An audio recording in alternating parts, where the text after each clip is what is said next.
കൃഷിവെള്ളത്തെ കൊള്ളയടിച്ച, കുടിവെള്ളത്തെ കൊള്ളയടിച്ച, മണ്ണും ജലവും മലിനമാക്കിയ cocoa കോളയെ സൃഷ്ടിക്കൂ. Cocoa കോളയെ സൃഷ്ടിക്കൂ. ഇരകൾക്ക് നഷ്ടപരിഹാരം കൊടുക്കൂ. ഇരകൾക്ക് നഷ്ടപരിഹാരം കൊടുക്കൂ.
ഇവിടെ ഈ കൊക്കക്കോള കമ്പനി തന്നെ തുടങ്ങിയിട്ടുള്ള സ്ഥലം നല്ല നെൽകൃഷി വിളയുന്ന സ്ഥലം ആണ്. ഞങ്ങളെല്ലാം പണിയെടുത്ത് ഞങ്ങൾ കൊയ്ത വയലുകളും എല്ലാമായിരുന്നു ആ മറ്റേ കമ്പനി നിൽക്കുന്ന സ്ഥലം. ഇവിടുത്തെ MLA കൃഷ്ണൻകുട്ടി തന്നെ മുഖം തിരിച്ച് നിന്ന ആളാണ്, സമർത്ഥനെയൊക്കെ എതിർത്തിട്ട്. പക്ഷെ അവരുടെ നേതാക്കൾ വരുമ്പോൾ ഇയാൾ ഇവിടെ വരാതിരിക്കാൻ പറ്റില്ല. വീരേന്ദ്രകുമാരൊക്കെ വരുമ്പോൾ ഇത് ഇപ്പോഴുള്ള പിണറായി മന്ത്രി 38-ാം ദിവസം 40-ാം ദിവസം ആൾ ഭരണത്തിൽ കയറിയിരിക്കുന്ന സമയത്ത് ഞങ്ങൾ ഇവിടെ നിന്ന് ചർച്ചയ്ക്ക് പോയിട്ടുണ്ട്. അവിടെ സമരസമിതി തീരുമാനിച്ചു നമ്മുടെ അവിടുത്തെ വെള്ളം തന്നെ കേടുവന്ന് പോയാലും മറ്റുള്ള എവിടെയും ഇതുപോലെ കുടിവെള്ളത്തിന് ടാങ്കർ ലോറിയിൽ വിറ്റ് കാശുണ്ടാക്കുന്ന പരിപാടി നമുക്ക് നിർത്തണം എന്ന് പറഞ്ഞ് സമരസമിതി തീരുമാനിച്ച്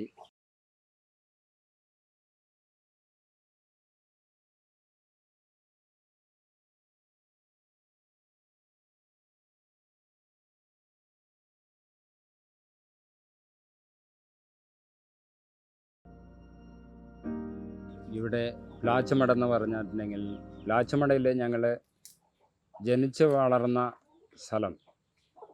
ഞങ്ങളുടെ കുട്ടിക്കാലം മുതൽ ഈ പ്രായം വരെ ഇവിടുത്തെ നല്ല ഈ പരിസരത്ത് നമ്മൾ ഒരു മാക്സിമം ഒരു 12 അടി താഴ്ചയിൽ കിണർ കുത്തിയിട്ടുണ്ടെങ്കിൽ നമ്മുടെ വീട്ടിൽ ഉപയോഗിക്കാൻ ധാരാളം വെള്ളം കിട്ടുന്ന സ്ഥലമായിരുന്നു. ഈ 2000 മുമ്പിലെ കമ്പനിയൊക്കെ ഇവിടെ പണി നടന്നുകൊണ്ടിരുന്നു. പക്ഷെ ഞങ്ങൾക്കൊന്നും ഇത് എന്താണ് കമ്പനിയാണെന്നോ എന്ത് കമ്പനിയാണെന്നോ അല്ലെങ്കിൽ ഇത് വന്നാൽ നമുക്ക് എന്ത് സംഭവിക്കുന്നോ ഞങ്ങൾക്ക് അറിയാമായിരുന്നില്ല. ഇവിടെ ഈ കൊക്കക്കോള കമ്പനി തന്നെ തുടങ്ങിയിട്ടുള്ള സ്ഥലം നല്ല നെൽകൃഷി വിളയുന്ന സ്ഥലം ആണ്. ഞങ്ങളെല്ലാം പണിയെടുത്ത് ഞങ്ങൾ കൊയ്ത വയലുകളും എല്ലാമായിരുന്നു ആ മറ്റേ കമ്പനി നിൽക്കുന്ന സ്ഥലം. ഈ കൊക്കക്കോള കമ്പനി ഈ സ്ഥാപിച്ചിട്ടുള്ള സ്ഥലം തന്നെ 38 ഏക്കർ സ്ഥലമുണ്ട്. അതിനകത്ത് ആ 38 ഏക്കർ സ്ഥലം എല്ലാമേ നെൽവയലായിരുന്നു. ഇവർ കമ്പനി തുടങ്ങാൻ വേണ്ടി കമ്പനി തുടങ്ങുന്ന ഭാഗത്ത് ആ നെല്ല് വയലുകളെല്ലാമേ മറ്റേ JCB കൊണ്ടുവന്ന് കുറേ മണ്ണ്, നല്ല ഉറപ്പുള്ള മണ്ണ് കിട്ടുന്നത് വരെ ഇവരെല്ലാം അതിനെ നീക്കി അതിന് അപ്പുറമുള്ള നെൽക്കണ്ടങ്ങളായിരുന്നു, അതിനെയെല്ലാം കൊണ്ടുപോയിട്ട് നികത്തുകയായിരുന്നു. നികത്തി കമ്പനിയൊക്കെ തുടങ്ങി 2 വർഷം 2000 തന്നെ കമ്പനിയൊക്കെ പ്രവർത്തനം തുടങ്ങി. 2001 2002 എന്ന് പറയുമ്പോൾ കമ്പനി രാവും പകലും ഈ പ്രവർത്തനം തുടങ്ങിക്കൊണ്ടിരിക്കുകയാണ്. വെള്ളം ഊറ്റിയെടുത്ത് ആയിരുന്നു. 2001 എന്ന് പറയുമ്പോൾ ഈ വേനൽ വരുമ്പോൾ ഈ സാധാരണ കിണറിൽ വെള്ളം കുറവാകുന്നുണ്ട്. ആ വെള്ളം കുറവാകുന്നത് 2001 കഴിഞ്ഞ് 2002 എന്ന് പറയുമ്പോൾ ആ വെള്ളം താന്നുപോയ വെള്ളം പിന്നെ എത്ര മഴ പെയ്താലും, പുതുമഴ പെയ്താലും, എന്ത് മഴ പെയ്താലും കിണറിൽ വെള്ളം കൂടുന്നില്ല. നല്ല ശക്തമായിട്ട് മഴ പെയ്യുന്ന സമയത്ത് ഇങ്ങനെ കുറച്ച് വെള്ളം കൂടി വരുമായിരുന്നു. ആ വെള്ളം കൂടി വരുന്ന സമയത്ത് നമ്മൾ ആ വെള്ളം എടുത്ത് ഉപയോഗിച്ച് നോക്കുമ്പോൾ നമ്മൾ കുളിക്കലും തുണിയൊക്കെ തിരുമ്പുമ്പോൾ സോപ്പിട്ട് പതയ്ക്കുന്നില്ല. നമ്മൾ കുളിച്ച് കഴിഞ്ഞാൽ തലയൊക്കെ ഭയങ്കര പിസുപിസുന്നാവുക, തലവേദന, ഭയങ്കര ചൊറിച്ചൽ മേലൊക്കെ. എന്താ ഇത്രയും വർഷം കഴിഞ്ഞിട്ട് ഇങ്ങനെ വെള്ളമായിരിക്കുന്നത്? ചോറ് വെച്ച് കഴിഞ്ഞാൽ ഒരു മണിക്കൂർ, പരിപ്പൊന്നും വേകണമല്ല, 1 മണിക്കൂർ 2 മണിക്കൂർ ആകുമ്പോൾ ആ ചോറ് തന്നെ ചീഞ്ഞു പോവുകയാണ്, കഴിക്കാനൊന്നും പറ്റില്ല. ഈ വെള്ളത്തിന് എന്തോ കുഴപ്പമുണ്ടെന്ന് പറഞ്ഞിട്ട് ഞങ്ങളുടെ പരിസരത്ത് പഞ്ചായത്തിൽ പോയി ഞങ്ങൾ പറയും, എന്തോ ഞങ്ങളുടെ അവിടുത്തെ വെള്ളത്തിന് കുഴപ്പമുണ്ട്, ഇത്രയും കാലം ഇങ്ങനെ ഉണ്ടായിരുന്നില്ല, ഇപ്പോൾ ഇങ്ങനെ ഒരുപാട് കുഴപ്പം വന്നിട്ടുണ്ട് ഞങ്ങൾ പറഞ്ഞപ്പോൾ അപ്പോൾ പഞ്ചായത്തിലുള്ളവർ പറഞ്ഞു, നിങ്ങളെന്താ പറയാൻ വേണ്ടി വന്നിരിക്കുന്നത്? 100 കോടിയൊക്കെ അവർ ചിലവാക്കിയിട്ട് അവിടെ കമ്പനി സ്ഥാപിച്ചിരിക്കുന്നു, നിങ്ങളുടെ അവിടെ വെള്ളം കേട് വന്നെന്ന് പറയുന്നത് നിങ്ങളെന്താ പറയാൻ വരുന്നത് എന്ന് ഞങ്ങളോട് ചോദിച്ചു. അപ്പം ഞങ്ങൾ സമരമൊന്നും തുടങ്ങിയിട്ടില്ല. ഞങ്ങൾ വെറുതെ നമ്മളൊരു പഞ്ചായത്തിലെ ആൾക്കാരുമായിട്ട് ഞങ്ങളിങ്ങനെ പോയി സംസാരിക്കുമായിരുന്നു. അപ്പം അവർ പറഞ്ഞു, അതെ നിങ്ങളൊക്കെ വേറെ പണി നോക്കി, ഇതിൽ ഞങ്ങൾക്കൊന്നും നിങ്ങൾ പറയുന്ന കാര്യം ഞങ്ങൾക്കൊന്നും ഏൽക്കാൻ പറ്റില്ല എന്ന് പറഞ്ഞു. ഇതിന് എന്താ സംഭവം എന്ന് ഞങ്ങൾക്ക് അറിയില്ല, ഞങ്ങൾ ഇങ്ങനെയാണ് കാര്യങ്ങൾ പറയാൻ വേണ്ടി വന്നെന്ന് പറഞ്ഞപ്പോൾ ആരും ഏൽക്കുന്നില്ല. അപ്പോൾ പറഞ്ഞാൽ ആരും ഏൽക്കുന്നില്ല. അപ്പോൾ ഞങ്ങൾ ശരി പറഞ്ഞങ്ങനെ വന്നു. ഇവിടെ ഇങ്ങനെ വന്ന് ഇരുന്നു. പിന്നെ നാട്ടു പരിസരത്തുള്ള ആൾക്കാരൊക്കെ ഞങ്ങൾ പറയായിരുന്നു ഇങ്ങനെ സംഭവിച്ചിട്ടുണ്ട് എന്ന് പറഞ്ഞപ്പോൾ എല്ലാവർക്കും ആകുമ്പോൾ നമുക്കാകട്ടെ എന്ന് പറഞ്ഞു. മറ്റുള്ള ജനത്തിൻ്റെയൊക്കെ ആൾക്കാരുടെ ഇത് ശരിയെന്ന് പറഞ്ഞ് ഞങ്ങൾക്ക് ഇവിടെ ചെറുപ്പം മുതൽ നല്ല അനുഭവം. ഞങ്ങളെ ഏകദേശം പുറമേ ഉള്ള ഭാഗങ്ങൾ പഠിപ്പിക്കാൻ ഉള്ള ഒരു ആളുണ്ട് ഇവിടെ, വെളയോടി വേണുഗോപാൽ പറഞ്ഞ ഒരു അദ്ദേഹമുണ്ട്. അദ്ദേഹത്തോട് പറഞ്ഞു, അപ്പോൾ ഇങ്ങനെ ഒരു സംഭവമുണ്ട്, ഒന്ന് ഇടപെടണം, അതെന്താ നോക്കണം എന്ന് പറഞ്ഞു ഞങ്ങൾ. അപ്പം ഇങ്ങനെയൊക്കെ ഞങ്ങൾ പറഞ്ഞു. പിന്നെ ശരി, അദ്ദേഹത്തെ ഒരു ദിവസം വിളിച്ചിട്ട് വന്ന് ഞങ്ങളതെല്ലാം കാണിച്ചു കൊടുത്തു. പിന്നെ ഞങ്ങൾ ഈ പാലക്കാട്ടിലും മറ്റേ ഈ എന്താണ് ഗ്രൗണ്ട് വാട്ടറുകാരുണ്ടല്ലോ, അവരുടെ സിവിൽ സ്റ്റേഷനിലെ ഓഫീസ്, അവിടേക്ക് ഞങ്ങളൊരു പരാതി എഴുതി കൊടുത്തു. പരാതി എഴുതി കൊടുത്തോ അത്ര പെട്ടെന്നൊന്നും മറുപടി വരുന്നേ ഇല്ല. പിന്നെ തഹസിൽദാർക്കും കലക്ടർക്കെല്ലാം പരാതി കൊടുത്തു. ഞങ്ങൾ ഇങ്ങനെയെല്ലാം പരാതി കൊടുത്തു. അതിൻ്റെ അടിസ്ഥാനത്തിലാണ് പിന്നെ അവർ അതാത് ഡിപ്പാർട്ട്മെൻറ്റിലുള്ള ആൾക്കാരിനെ എല്ലാം ഇവിടെ കൊണ്ടുവരികയും ഇവിടുത്തെ കിണറിലെ വെള്ളം സാമ്പിളിന് കൊണ്ടുപോവുകയും അത് ഒരു 5-6 മാസം കഴിഞ്ഞിട്ട് പിന്നെ അതിൻ്റെ റിസൾട്ട് വന്നു. ഞങ്ങൾ ഇവിടുത്തെ പരിസരത്തുള്ള ആസ്പത്രിയിൽ ഞങ്ങൾ പോയി പറഞ്ഞു ഡോക്ടറോട്, ഇങ്ങനെ ഇവിടുത്തെ വെള്ളം മറ്റുള്ള എല്ലാവർക്കും അങ്ങനെ ചൊറിച്ചിലൊക്കെ വരിക, ഒരു ഭയങ്കര ചൊറിച്ചിലാകുന്നു എന്ന് പറഞ്ഞിട്ട് ഞങ്ങൾ പോയി പറഞ്ഞപ്പോൾ ഇപ്പോൾ ഡോക്ടറൊക്കെ പറഞ്ഞു, നിങ്ങളുടെ അവിടുത്തെ വെള്ളം ഉപയോഗിക്കാൻ പറ്റില്ല എന്ന് തോന്നുന്നു എന്ന് പറഞ്ഞു. പിന്നെ ഒരു 6 മാസം കഴിയുമ്പോഴാണ് ഞങ്ങൾ ഈ ഇങ്ങനെ പരാതി കൊടുത്തപ്പോൾ അവർ വെള്ളം കൊണ്ടുപോയി അതിൻ്റെ വെള്ളത്തിൻ്റെ ഇത് വന്നു. അതിൻ്റെ ഇത് പരിശോധിച്ചപ്പോൾ ആ വെള്ളം തീരെ ഉപയോഗിക്കാൻ പാടില്ല എന്ന് വന്നപ്പോഴാണ് പിന്നെ ആ വെള്ളം ആരും ഉപയോഗിക്കാതായി. പിന്നെ ഈ കമ്പനി പ്രവർത്തനം നടക്കുമ്പോൾ അവർ പിന്നെ ഗ്രൗണ്ട് വാട്ടറുകാർ ഇവരൊക്കെ വന്ന് അതിനകത്ത് അവർ ഇഷ്ടംപോലെ ബോർവെല്ലിൽ വെള്ളം ഊറ്റിയെടുത്തിട്ടേ, ഇത്രയും വെള്ളം ഊറ്റിയെടുക്കാൻ പാടില്ലായിരുന്നു, നിങ്ങൾ ഇങ്ങനെ ചെയ്യാൻ പാടില്ല എന്ന് പറഞ്ഞിട്ട് അവർ കൊണ്ടുവന്നിട്ട് ആ കുഴൽക്കിണറിനെയൊക്കെ സീല് വെക്കായിരുന്നു. സീല് വെച്ചു, ഇവിടുത്തെ വെള്ളം ഇനി ഒരു തുള്ളി എടുത്ത് നിങ്ങൾ ഉപയോഗിക്കാൻ പാടില്ലെന്ന്. അത് കഴിഞ്ഞ് പിന്നെ അടുത്ത അവരെന്ത് ചെയ്തെന്ന് പറഞ്ഞിട്ടുണ്ടെങ്കിൽ, ശരി ഞങ്ങൾ ഇവിടുത്തെ വെള്ളം എടുത്ത് ഉപയോഗിച്ചിട്ടില്ലെങ്കിലും പുറമേ നിന്ന് ഞങ്ങൾ വെള്ളം കൊണ്ടുവന്ന് കമ്പനി ഞങ്ങൾക്ക് പ്രവർത്തിക്കാൻ പറ്റുമെന്ന് അവർ ഓർഡർ വെച്ചു. അപ്പോൾ സമരസമിതിയിലെ ഞങ്ങൾ തീരുമാനിച്ചു, നമ്മുടെ അവിടുത്തെ വെള്ളം കേടുവന്നു പോയി. ഇത് പുറമേ നിന്ന് രാത്രിയും പകലും തമിഴ്നാട്, കേരള, കൊഴിഞ്ഞാമ്പാറ, മറ്റേ വടകരപ്പതി, എരിച്ചാമ്പതി എല്ലാം രാവും പകലും വലിയ വലിയ ടാങ്കർ ലോറിൽ വെള്ളം കൊണ്ടുവരികയായിരുന്നു. അതിൽ ആദ്യമായിട്ട് കുടിവെള്ളം തന്നെ കൊടുത്തു തുടങ്ങിയ ഒരു MLA ഉണ്ടായിരുന്നു. MLA ആണ് അന്ന്, ഇവിടുത്തെ വിളയോടിൽ കൃഷ്ണൻകുട്ടി ആണ് അന്ന് MLA.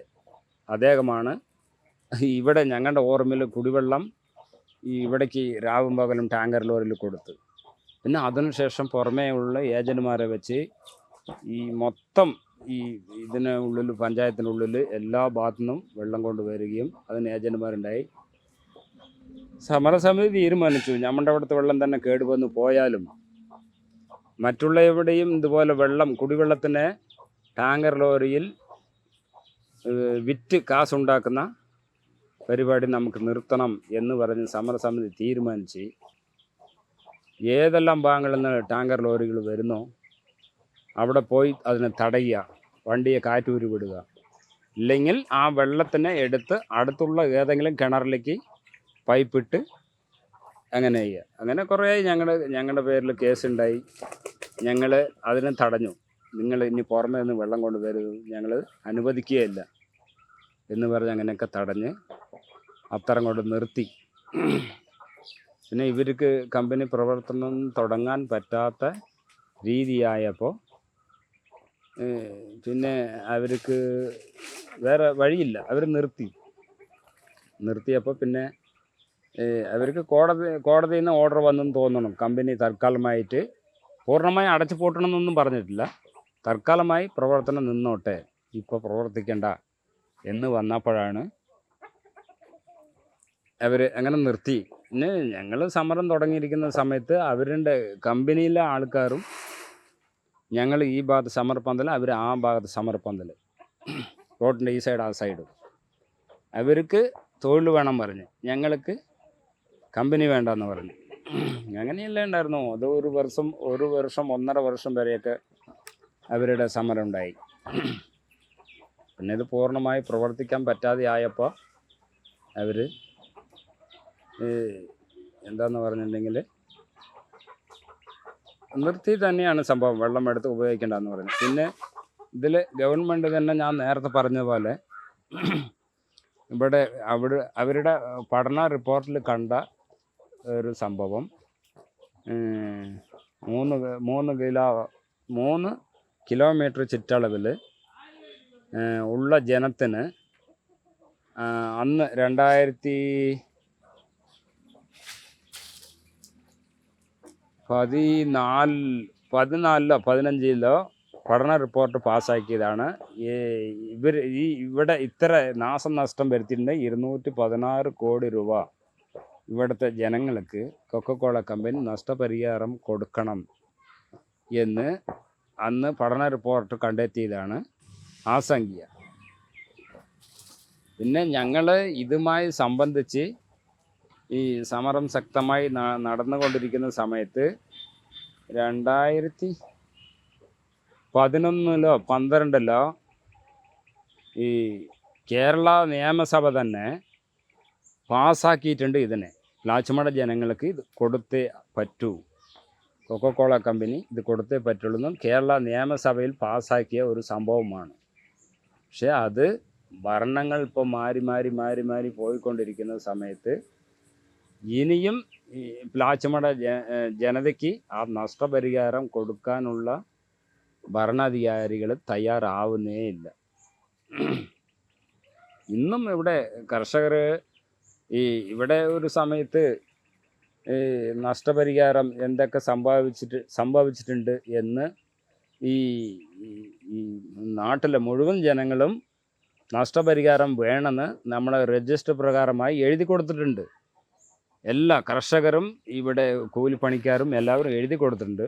പക്ഷെ അത് ഇനിയും ഒരിക്കലും അത് പാസ്സാക്കിയിട്ടുമില്ല, അത് തരാൻ തയ്യാറാവുന്നില്ല. ഇവിടെ ഈ കമ്പനി നിലനിൽക്കുന്ന ആ സ്ഥലത്ത് ഈ എന്താണെന്നറിയാം, നിങ്ങളുടെ ഭാഗത്തൊക്കെ കപ്പ പറയില്ല, ഇവിടെയൊക്കെ കൊള്ളിക്കിഴങ്ങ് പറയും. കപ്പ കൃഷിയുണ്ട്, കപ്പ കൃഷി ചെയ്തിട്ടുണ്ട്, കരിമ്പ്, പിന്നെ വാഴ കൃഷി, പിന്നെ നെൽകൃഷി, ഇതെല്ലാം ചെയ്ത ഒരു സ്ഥലമാണ്. ആ സ്ഥലം പറഞ്ഞാൽ ആ സ്ഥലം ഇതിന് വയലിൻ്റെ ഉള്ളിലൊക്കെ കപ്പയും നെല്ലൊക്കെ ആയിരുന്നു, വരമ്പിലൊക്കെ തെങ്ങായിരുന്നു, നല്ല കായ്ക്കുന്ന തെങ്ങുകളായിരുന്നു. അത്രയും സംഭവങ്ങളും എല്ലാം അവർ തള്ളിയിട്ട് മറിച്ച് എല്ലാത്തിനും കളഞ്ഞിട്ടാണ് അവിടെ കമ്പനി സ്ഥാപിച്ചത്. പഞ്ചായത്ത് ഭരിച്ചുകൊണ്ടിരിക്കുന്നത് മറ്റേ ജനതാദൾ പഞ്ചായത്ത് ഭരിച്ചുകൊണ്ടിരിക്കുന്നതാണ്. പക്ഷെ ഞങ്ങൾ പഞ്ചായത്തിലേക്കൊക്കെ ഞങ്ങൾ സമരം ശക്തമായി നടക്കുമ്പോൾ പഞ്ചായത്ത് ലൈസൻസ് പഞ്ചായത്ത് ലൈസൻസ് റദ്ദാക്കണം എന്ന് പറഞ്ഞ് ഞങ്ങൾ ഇവിടുന്ന് പഞ്ചായത്തിലേക്ക് ഒരു 5 പെരുമാട്ടി പഞ്ചായത്ത് ഓഫീസിലേക്ക് ഇവിടുന്ന് ഒരു 5 കിലോമീറ്റർ ഉണ്ട്. 5 കിലോമീറ്റർ 200-250 സമരക്കാരെ സംഘടിപ്പിച്ച് ആൾക്കാരെ സംഘടിപ്പിച്ച് ചെരുപ്പും ചുകുലും കൊണ്ടുപോയി ഞങ്ങൾ മാർച്ച് നടത്തി പ്രതിഷേധിച്ചതാണ്. എന്നിട്ടാണ് ഓരോ റിപ്പോർട്ടുകളും വരുന്ന സമയത്ത് ഇവർ ചെയ്യുന്ന സമരം ന്യായമായിട്ടുള്ള സമരമാണെന്ന് അവർ ബോധ്യപ്പെടുന്നത്. അതുവരെ പറഞ്ഞു ഞങ്ങളെയൊക്കെ ഇവരൊക്കെ വെറുതെ കാശുണ്ടാക്കാൻ വേണ്ടിയിട്ടാണ്, ഇവർക്ക് വേറെ തൊഴിൽ ഇല്ലാണ്ടാണ് എന്നൊക്കെ പറയായിരുന്നു. പിന്നെ ഓരോ റിപ്പോർട്ടുകളും വരുമ്പോഴാണ് ഇവരൊക്കെ മനസ്സിലാക്കുന്നത് സത്യസന്ധമായിട്ടുള്ള സമരങ്ങളാണ് എന്നുള്ളത് തെളിയുന്നത്. പിന്നെ ഇതിൽ ഇഷ്ടംപോലെ പിന്നെ സംഘടനക്കാരൊക്കെ വന്നു ചേർന്നു. ഇതിൽ നിറയെ കേരളത്തിൽ തന്നെ നിറയെ സംഘടനയുള്ള ഒരുപാട് ആൾക്കാർ. പിന്നെ അന്ന് ഇവിടെ എന്താണ് തത്തമംഗലത്ത് അച്യുതൻ പറയുന്ന ഒരു MLA ഉണ്ട്. അയാൾ ഈ ഭാഗത്ത് തിരിഞ്ഞു നോക്കാറേ ഇല്ല. അന്ന് ഈ സമരം തുടങ്ങുന്ന സമയത്ത് കറക്റ്റായിട്ടുള്ള MLA അച്യുതനാണ്, കോൺഗ്രസിലെ. അയാളുടെ വീട്ടിലേക്ക് ഞങ്ങൾ ചെരുപ്പും ചൂലുകെട്ടൊക്കെ കൊണ്ട് ഞങ്ങൾ ഇവിടുന്ന് 100-300 ആൾക്കാർ മാർച്ച് നടത്തി. പക്ഷേ ഇവരൊക്കെ അന്നും ഇതൊക്കെ വെറുതെ അനാവശ്യമാണെന്ന് വിചാരിച്ചുകൊണ്ടിരുന്ന ആൾക്കാരാണ്. പിന്നെ ഇവരെല്ലാം സമരപന്തൽ കാണാൻ വരാൻ തുടങ്ങിയ കാലത്ത് ഉമ്മൻചാണ്ടി പോലുള്ള മന്ത്രിമാർ, പിന്നെ ഇതിൽ 2004 എന്തോ പിന്നെ ഇവിടെ ഒരു ലോകജല സമ്മേളനം നടന്നു. ലോകജല സമ്മേളനം എന്ന് പറഞ്ഞാൽ അന്ന് MP വീരേന്ദ്രകുമാറാണ് ഇതിൽ നല്ല ഒരു പങ്കുണ്ടായിരുന്നു. അപ്പോൾ അദ്ദേഹം വന്നപ്പോഴാണ് ഇവിടുത്തെ MLA കൃഷ്ണൻകുട്ടി തന്നെ മുഖം തിരിച്ച് നിന്ന ആളാണ് സമരത്തിനെയൊക്കെ എതിർത്തിട്ട്. പക്ഷെ അവരുടെ നേതാക്കൾ വരുമ്പോൾ ഇയാൾ ഇവിടെ വരാതിരിക്കാൻ പറ്റില്ല. വീരേന്ദ്രകുമാരൊക്കെ വരുമ്പോൾ അദ്ദേഹം വന്നപ്പോഴാണ് ഇയാൾ പിന്നെ അവിടുത്തെ വെള്ളം കമ്പനിക്ക് കൊടുത്തുകൊണ്ടിരുന്നത് നിർത്തുകയും കുറച്ച് സമരത്തോട് കുറച്ച് അടുത്ത് വരികയും ചെയ്ത ഒരു വ്യക്തിയായിരുന്നു. പിന്നെ എല്ലാ രാഷ്ട്രീയക്കാരും ഇതിനെ എതിർത്ത് തന്നെ ഇരുന്നു. ഇപ്പം ഞങ്ങൾ പറഞ്ഞു, ഞങ്ങളുടെ ജീവൻ പോയാലും ശരി അടുത്ത തലമുറയ്ക്കെങ്കിലും ഞങ്ങൾക്ക് നല്ല വെള്ളം കിട്ടണം എന്ന് തന്നെ ഞങ്ങൾ തീരുമാനിച്ച് സമരത്തിൽ ഇറങ്ങിയിരിക്കുകയാണ്. നിങ്ങൾ ഏത് രാഷ്ട്രീയമായാലും ഞങ്ങൾക്ക് കുഴപ്പമൊന്നുമില്ല, ഞങ്ങൾക്ക് ജീവിക്കണം, ഞങ്ങളുടെ പരിസരം നന്നാകണം, അതേ ഞങ്ങൾക്കുള്ളൂ എന്ന് പറഞ്ഞ് ഞങ്ങൾ ഉറച്ചു നിന്നതാണ്. പിന്നെ ഓരോ തെറ്റിതിരുത്തലും കൊണ്ടാണ് ഇവരൊക്കെ വന്നത്. പിന്നെ സമരം തുടക്കം മുതൽ പിന്നെ VS അച്യുതാനന്ദനൊക്കെ ഉണ്ടല്ലോ, അദ്ദേഹമൊക്കെ ഇവിടെ വന്നിട്ടുണ്ട്. അദ്ദേഹമൊക്കെ വന്നുപോയി. അപ്പം അങ്ങനെ ഓരോ നേതാക്കന്മാർ വരുമ്പോഴാണ് അവരുടെ പിന്നണികൾ സമരപന്തൽ കാണാനായിട്ട് വരുന്നത്. മറ്റു രാഷ്ട്രീയ പാർട്ടി പറഞ്ഞ് ജനതാദൾ അല്ലാതെ പിന്നെ കോൺഗ്രസ്സുകാരേ ഉള്ളൂ. കോൺഗ്രസ്സുകാരേ ഉള്ളൂ. CPM ഉണ്ട്, പക്ഷെ അവരൊന്നും ഞങ്ങളെ ഒരു ഇതൊന്നും ഇല്ല, നമ്മുടെ കൂടെ ഒന്നും വലുതായിട്ട് അടുപ്പമില്ല. നമ്മൾ ഒരു രാഷ്ട്രീയ പാർട്ടികളെയും സമരപന്തലിലേക്ക് അവരുടെ കൊടിയോ അവരുടെ ബാനറോ വയ്ക്കാൻ ഞങ്ങൾ അനുവദിക്കാറില്ല. പക്ഷെ അവരുടേതായിട്ടുള്ള കാര്യങ്ങൾ എന്തെങ്കിലും ഉണ്ടെങ്കിൽ നമ്മളോട് വന്ന് സംസാരിക്കുക, അതിന് മാത്രമേ ഉള്ളൂ. ഇതിൽ രാഷ്ട്രീയക്കാരനെ ഉൾപ്പെടുത്തിക്കൊണ്ടുണ്ടെങ്കിൽ പറഞ്ഞാൽ അവർക്ക് വേണ്ടിയ മുതലെടുപ്പ് ഉണ്ടെങ്കിലേ അവർ നിൽക്കുകയുള്ളൂ. അവർ ഇല്ലെങ്കിൽ അവർ നമുക്ക് ഇതാകില്ല പറഞ്ഞിട്ട് ഞങ്ങളത് കാരണം കൊണ്ട് രാഷ്ട്രീയ പാർട്ടികളെ മുൻനിരയിൽ ഞങ്ങളെ നിർത്തിയിട്ടേ ഇല്ല. തുടക്കം മുതൽ ഇവർ തന്നെ ഇപ്പോൾ അവരുടെ നേതാക്കന്മാർ വന്നപ്പോഴാണ് ഞങ്ങളും കൂടെ ഉണ്ട് എന്ന് പറഞ്ഞ് വന്ന വ്യക്തികൾ, രാഷ്ട്രീയ പാർട്ടിക്കാർ. അങ്ങനെയാണ് അവരാണല്ലോ മറ്റേ ഈ പഞ്ചായത്ത് ഭരണം തന്നെ നടത്തിക്കൊണ്ടിരിക്കുന്നത്. അതിൽ മാറ്റം വരുന്നില്ല, ആ പഞ്ചായത്ത് മാറണമില്ല. അങ്ങനെയാണ് നടന്നുകൊണ്ടിരിക്കുന്നത്. വെളിയോട് വേണുഗോപാൽ പറഞ്ഞ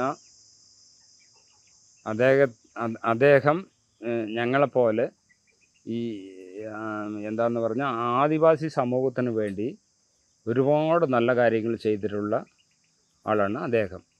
അദ്ദേഹം എന്ന് പറഞ്ഞിട്ടുണ്ടെങ്കിൽ ഇപ്പോൾ നമ്മളൊരു റേഷൻ കാർഡിന് വേണ്ടിയിട്ടോ ഇല്ല ഒരു വരുമാന സർട്ടിഫിക്കറ്റിന് വേണ്ടിയിട്ടോ ഒരു ആധാർ കാർഡ് എടുക്കണമെന്ന് പറഞ്ഞിട്ടുണ്ടെങ്കിലോ അത്തരത്തിൽ നമ്മൾ ആ ഫോമുകളിൽ ഒപ്പിട്ട് നമ്മൾ കൊടുത്താൽ അത് എവിടേക്കാണോ ജാതി തെളിയിക്കുന്ന സർട്ടിഫിക്കറ്റ് ആണെങ്കിൽ അത്, വരുമാനമാണെങ്കിൽ അത്, എന്താണോ നമുക്ക് ആവശ്യം അതിന് ആ ഫോമിൽ നമ്മളൊന്ന് ഒപ്പിട്ട് കൊടുത്തു കഴിഞ്ഞാൽ അദ്ദേഹം ആ കാര്യങ്ങൾ ചെയ്ത് നമുക്ക് കൊണ്ടുവന്ന് തരും. അതുപോലെ ഒരു ആദിവാസി കുടിലിൽ ഒരാൾ ഏത് രാത്രി എത്ര പെട്ടെന്ന് ഒരു സീരിയസ് ആയി കിടക്കുകയാണെങ്കിലും ആ രാത്രിക്ക് ഒരു ആംബുലൻസ് വിളിക്കുകയോ ആസ്പത്രിയിൽ കൊണ്ടുപോയി അഡ്മിറ്റ് ചെയ്യാനോ അത്രയും സ്റ്റേണായിട്ടുള്ള ഒരാളാണ്. അപ്പം അത് കാരണം കൊണ്ട് ഞങ്ങൾ ഒരു 18 വയസ്സ് മുതൽ അദ്ദേഹത്തിന് ഞങ്ങളറിയാം. ഈ ഭാഗത്ത് ഞങ്ങളെ അറിയുന്ന ഞങ്ങളുടെ ഓർമ്മ മുതൽ അത്രയും കാര്യങ്ങൾ, ഒരു ലോണാകട്ടെ, ഒരു വീട്ടു ലോണാകട്ടെ, ഒരു പട്ടയത്തിന് എന്ത് കാര്യമാണെങ്കിലും അദ്ദേഹം നമുക്ക് ചെയ്തു തരും. പക്ഷെ മറ്റുള്ള ആൾക്കാർ അങ്ങനെയല്ല. രാഷ്ട്രീയ പാർട്ടിക്കാരെന്ന് പറഞ്ഞാൽ നമ്മളുടെ കയ്യിൽ നിന്ന് ചില്ലാൻ എത്ര കിട്ടുമോ അത്രയും മേടിച്ച് പോക്കറ്റിലാക്കാനേ അവർ നോക്കുള്ളൂ. പക്ഷെ ഇദ്ദേഹം അങ്ങനെയല്ല. നമ്മളിത് ബസ് പൈസ പിടിച്ചോളേ 10-100 കൊടുക്കുമെന്ന് പറഞ്ഞാൽ നിങ്ങൾ വെച്ചോ, നിങ്ങളുടെ കാര്യം ചെയ്തു തന്നില്ലേ, അങ്ങനെയുള്ള ഒരു വ്യക്തിയാണ്. അപ്പം അത് കാരണം കൊണ്ട് ഞങ്ങൾക്ക് അന്നും ഇന്നും വരെ അദ്ദേഹം ഞങ്ങളുടെ കൂടെയുണ്ട്. നമ്മൾ എവിടേക്കാണോ, കളക്ടർ ഓഫീസിലേക്ക് വിളിച്ചിട്ട് പോകണോ, തഹസിൽദാർ ഓഫീസിലേക്ക് വിളിച്ചിട്ട് പോകണോ, അദ്ദേഹത്തിൻ്റെ കൂടെ പോയിട്ട് ഞങ്ങൾ തിരുവനന്തപുരത്തൊക്കെ പോയി മന്ത്രിനെ നേരിട്ട് നമ്മൾ സംസാരിക്കുന്ന പോലെ ഇരുന്ന് സംസാരിച്ചിട്ട് വന്നിട്ടുണ്ട്. ഇത് ഇപ്പോഴുള്ള പിണറായി മന്ത്രി 38-ാം ദിവസം 40-ാം ദിവസം ആൾ ഭരണത്തിൽ കയറിയിരിക്കുന്ന സമയത്ത് ഞങ്ങൾ ഇവിടെ നിന്ന് ചർച്ചയ്ക്ക് പോയിട്ടുണ്ട്. അവിടെ വിളയോടി വേണോട്ടുണ്ടായിരുന്നു. ഞങ്ങൾ സമരസമിതിയിൽ നിന്ന് ഒരു 4-5 ആൾക്കാരുണ്ടായിരുന്നു. അതിൽ പഞ്ചായത്ത് പ്രസിഡന്റ് ഉണ്ടായിരുന്നു. പിന്നെ നമ്മുടെ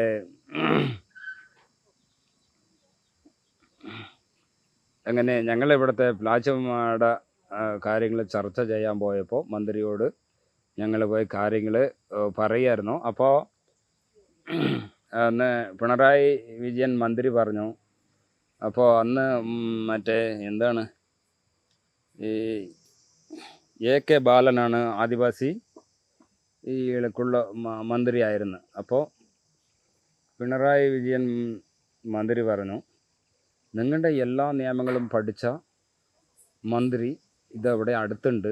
ഞാനിപ്പോൾ പുതിയ ആളാണ്, ഒരുപാട് പഠിക്കാനുണ്ട് എനിക്ക്. അദ്ദേഹത്തിന് എല്ലാ കാര്യങ്ങളും അറിയും. അദ്ദേഹത്തോട് നിങ്ങളുടെ കാര്യങ്ങൾ എല്ലാം ഞാൻ ചുമതല ഏൽപ്പിക്കുകയാണ്. അദ്ദേഹം എല്ലാ കാര്യങ്ങളും നോക്കി ചെയ്യുന്നു പറഞ്ഞിരുന്നു. അപ്പോൾ അദ്ദേഹം പറഞ്ഞു, ഞങ്ങളൊരു 6 മാസം കഴിഞ്ഞിട്ട് നിങ്ങളുടെ കാര്യങ്ങൾ ഞങ്ങൾ ഒക്കെ നോക്കാം എന്ന് പറഞ്ഞിരുന്നു. 6 മാസം, 1 കൊല്ലം കഴിഞ്ഞിട്ടും അദ്ദേഹം ഈ പ്ലാച്ചിമട കാര്യത്തിൽ ഒരു തീരുമാനമായിട്ടില്ല. ഇതേ AK ബാലന് ഇവിടെ പാലക്കാട്ടിലൊരു വീടുണ്ട്. ഞങ്ങൾ സമരസമിതി തീരുമാനിച്ച് അയാളുടെ വീട്ടിലേക്ക് 10-200 ആൾക്കാരെ വെച്ച് അയാളുടെ വീട്ടിലേക്ക് മാർച്ച് നടത്തിയിട്ടുണ്ട്.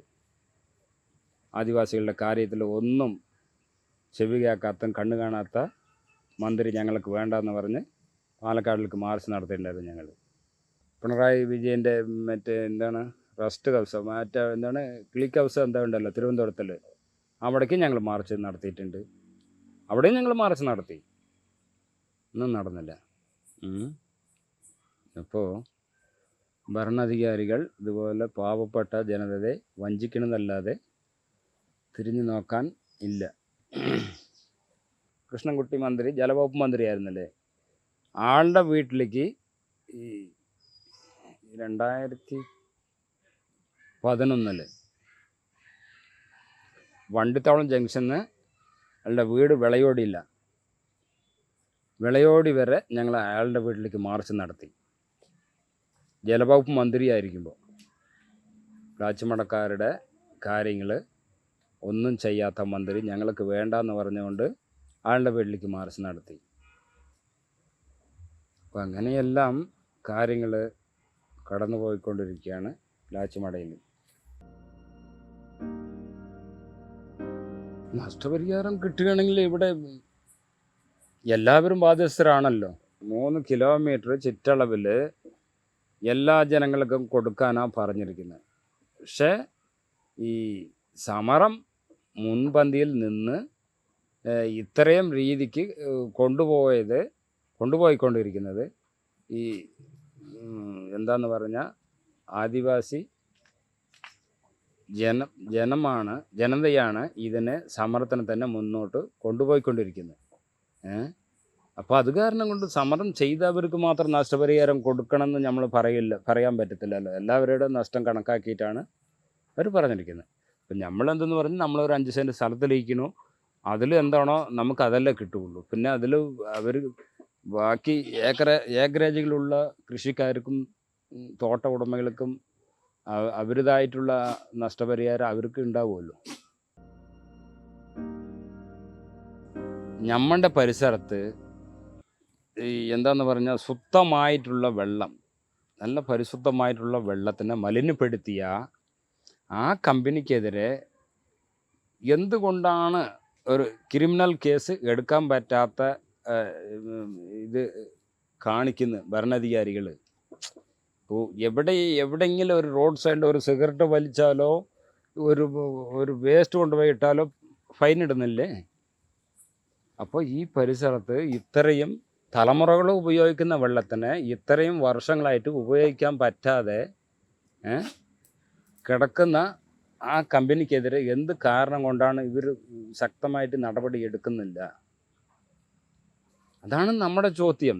അപ്പോൾ എല്ലാത്തിനും നിയമങ്ങളുണ്ട്, എല്ലാത്തിനും ഓരോ കുറ്റങ്ങൾ ചെയ്തവർക്ക് ഫൈനുണ്ട്, അത് ശിക്ഷിക്കപ്പെടുന്നുണ്ട്. ഈ ഒരു കൊക്കക്കോള ഭീമനെ എന്ത് കാരണം കൊണ്ടാണ് ഇവർ ശിക്ഷിക്കപ്പെടുന്നില്ല? എന്താണ് ഇവർ മടി കാണിക്കുന്നത്? അതാണ് ഞങ്ങൾക്ക് ചോദിക്കാനുള്ളത്. മൈലമ്മ സാധാരണ ഒരു രീതിയിൽ ഉണ്ടായിരുന്നതാണ്. ആ മൈലമ്മ എന്ന് പറഞ്ഞിട്ടുണ്ടെങ്കിൽ ആ മൈലമ്മ അന്ന് സമരത്തിൽ മുൻപന്തിയിൽ നിന്നു. ആര് വന്ന് ചോദിച്ചാലും, ഇപ്പോൾ നിങ്ങൾ വന്നാലും ഞാൻ വന്നാലും ആര് വന്നാലും ഒരു തൻ്റെ ഇടമായി സംസാരിക്കുന്ന ഒരു അമ്മയായിരുന്നു. അപ്പം നിങ്ങൾ എവിടെ നിന്ന് വരുന്നത്, എന്താണ് കാര്യം എന്ന് തൻ്റെ ഇടമായി ചോദിക്കായിരുന്നു. എവിടെ പോയാലും മൈക്കിലാണെങ്കിൽ ഒരു നമ്മുടെ പരിസരത്തുള്ള കാര്യങ്ങൾ ഒരു 4 പേർക്ക് നല്ല രീതിയിൽ സംസാരിക്കുന്ന ഒരു അമ്മയായിരുന്നു. അത് കാരണം കൊണ്ടാണ് സമരത്തിൽ തന്നെ മൈലമ്മ ഇങ്ങനെ പേര് വന്നത്.